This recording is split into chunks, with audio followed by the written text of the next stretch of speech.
लीलावती देवी महिला महाविद्यालय रैया सोनालिया देवरिया आपके ऑनलाइन पोर्टल पर सभी बच्चों का स्वागत है। आइए डीएलएड चतुर्थ सेमेस्टर गणित शिक्षण चैप्टर नंबर 1 कर्ण कर्ण राशि कणिगत और कणी का चिन्ह पहला चैप्टर है, उसको हम डिस्कस कर रहे हैं। सबसे पहले हम समझे कणी क्या है। कणी किसे कहते हैं? स्टड, जिसको अंग्रेजी में स्टड के नाम से जानते हैं। कणी क्या कहलाती है कि ऐसी संख्याएं जिनका वर्ग, वर्गमूल, घनमूल, चतुर्थमूल, पंचमूल या nth मूल ले तो उन संख्याओं का मान कोई प्राकृतिक संख्या न हो, साथ ही न परमेय संख्या हो, तो ऐसे सभी संख्याएं हमारी कणी कहलाती हैं, स्टड कहलाती हैं। आप जैसे एग्जाम्पल के थ्रू समझें, जैसे हम कोई संख्या ले लें, ये 3/2 ले लिया, तो इस 2 का वर्गमूल आसानी से नहीं निकल सकता है। इसका ये घनमूल निकालना है, तो 2 का घनमूल नहीं निकल सकता। इसका इट मीन्स इसको हम लिख सकते हैं 3/2, तो 2 का घनमूल 2⁻⁴ लिख सकते हैं। तो ये संख्या जो मिल रही है, ये न तो प्राकृतिक संख्या है और न ही ये संख्या परमेय संख्या है। तो प्राकृतिक संख्या को हम नेचुरल नंबर्स का डिनोट करते हैं, इसी को हम कैपिटल N से डिनोट कर दिया, और परमेय संख्या को हम रेशनल नंबर से डिनोट करते हैं, इसको हमने R से डिनोट कर दिया। तो परमेय संख्या क्या है, थोड़ा सा समझ लें परमेय संख्या क्या होता है, तब हम कड़ी को वापस आते हैं, डिस्कस करते हैं। परमेय संख्याएं ऐसी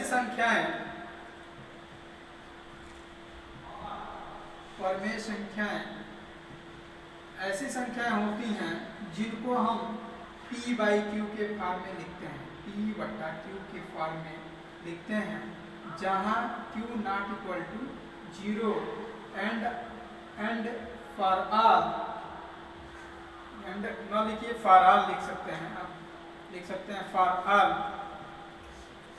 P and Q belongs to integer. क्या होता है, इसको हम पूर्णांक बोलते हैं।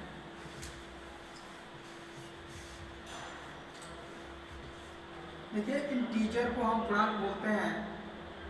पूर्णांक क्या होता है, तो पूर्णांक होता है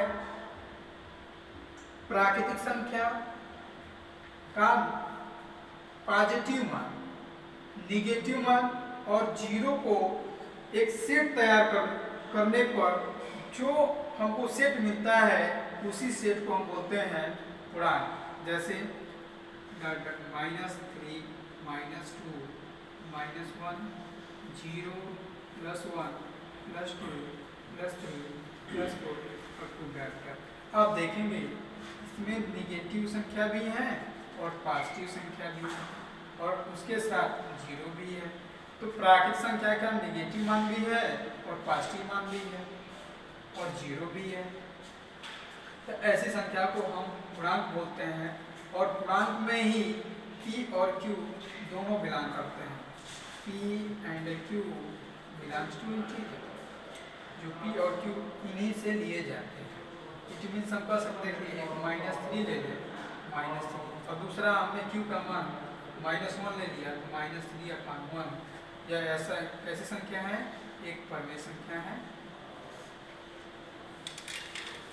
दूसरा देख लीजिए, हम कोई संख्या ले लेते हैं, इसमें से P = 2 और Q = 1, तो हम लिख सकते हैं 2/1।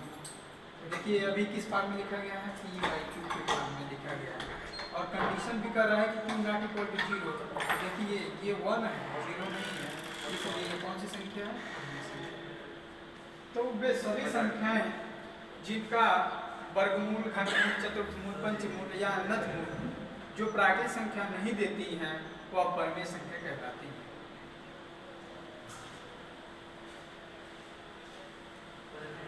तो आप परिमेय संख्या भी जान पाए, तो अपरिमेय संख्या भी थोड़ा सा जानते हैं।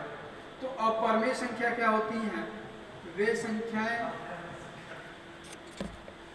जो p/q के फॉर्म में नहीं लिखी जाती, p/q के फॉर्म में नहीं लिखी जाती, इसके रूप में नहीं लिखा जाता है, नहीं लिखा जा सकता है, लिखा जा सकता है।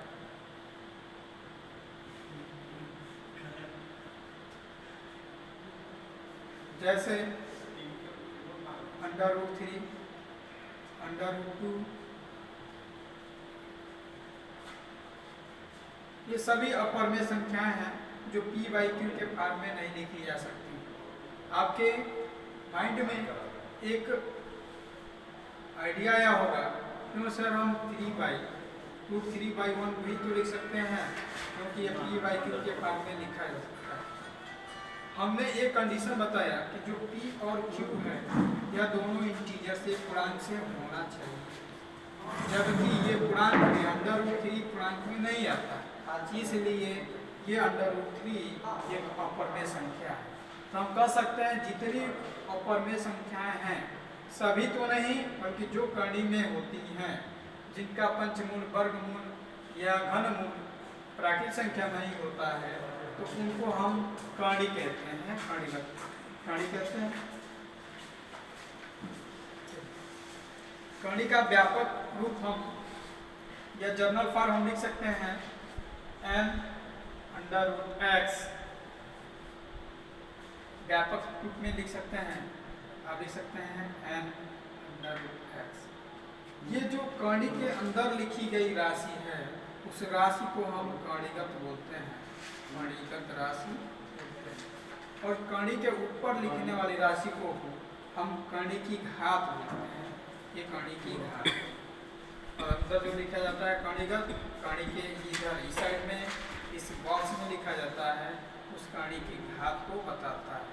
और यदि किसी कर्ण का कोई घात नहीं है तो उसका घात हम मिनिमम 2 लेते हैं। कोई घात अगर नहीं, जैसे √7 है, इसमें देखिए, इसमें जो है कोई घात नहीं लिखा गया है, तो कोई घात नहीं लिखा गया है तो हम घात को हम अधिकतम 2 से स्टार्ट करते हैं, 1 नहीं लेते हैं, 2 से स्टार्ट करते हैं, 2, 3, 4। तो मिनिमम इसका अधिकतम घात, ये मिनिमम घात 2 होता है, अधिकतम nth हो सकता है, तो हम इसका मिनिमम हम घात 2 लेते हैं। यदि किसी संख्या जैसे √5 लिख दिया जाए तो इसका घात अगर कुछ नहीं दिखाई दे रहा है, वो घात नहीं दिखाई दे रहा है, इस घात को हमेशा हम 2 लिखेंगे। इसका मतलब n जो वैरी करता है वो कहाँ से वैरी करेगा, n वैरी करता कहाँ से है, आप देखिए n वैरी करेगा n = 2, 3, 4, 5, 6, 7, 8, ऐसे जाकर ऐसे मान मिलते जाएंगे। n का मान हम 2 रखेंगे तो 2 घात की कड़ी हो गए, देखिए x।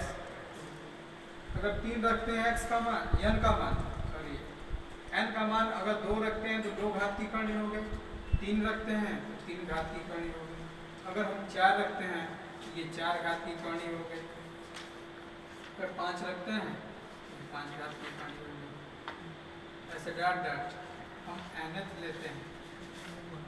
तो ये देखिए, ये कड़ी की कितनी घात है, तो 2 घात की कड़ी है, घात इसका 2 है, डिग्री 2। यह किस घात की कड़ी है, तो 3 घात की कड़ी है। ये कितनी घात की कड़ी है, तो 4 घात की कड़ी है। ये कितने घात की कड़ी है, 5 घात की कड़ी है, 5 घात की कड़ी है। ये कितने घात की कड़ी है, n घात की कड़ी है। तो ये जो आगे रहता है, इस बॉक्स में लिखा रहता है, तो वह कड़ी की घात को दर्शाता है। कोई कितनी घात की कड़ी हो कैसे जानेंगे, तो अगर कड़ी के अंदर ऐसे कोई संख्या लिख दिया जाए, जैसे मान लीजिए हम यहाँ लिख दिए 3rd कड़ी में 8, ये इस 8 का हमको घनमूल निकालना है, तो घनमूल हम नहीं निकाल पाएंगे परिमेय संख्या के रूप में, न ही प्राकृतिक संख्या के रूप में। अगर ऐसा नहीं आता है तो ये होगी 2, 2, 2, 2, 2, यह जितना है 3 घात है तो हम 3 पेयर बनाते हैं। अगर तीनों पेयर बन जाएगा, जितनी घात रहेगी उतना पेयर बनाते हैं, अगर पेयर बन गया तो वह कणी में नहीं होगा। देखिए इसका पेयर देखिए 1 2 3, यहाँ भी है 3, इसलिए ये कणी नहीं है, तो ये कणी से बाहर हो जाएगा। केवल 3 रहता है, जितनी रहता है तो उसमें से एक संख्या हम लेते हैं, 3 है तो 3 लिखा है, 2 2 2 3 संख्या है तो इसमें से एक संख्या निकाल देते हैं। तो ये देखिए कणी में नहीं लिखा गया है, इसलिए ये जो है कणी नहीं है। यह एक परमेय संख्या है, हम इसको लिखते हैं 2/1, और ये प्राकृतिक भी संख्या है, उसको हम 2 भी लिख सकते हैं। ये परमेय संख्या और प्राकृतिक संख्या। तो चलिए अब जाने कौन सी कणी है, कौन सी कणी नहीं है। चलिए क्वेश्चन के थ्रू हम जाने, आप बताएंगे कौन सी कणी है, कौन सी कणी नहीं।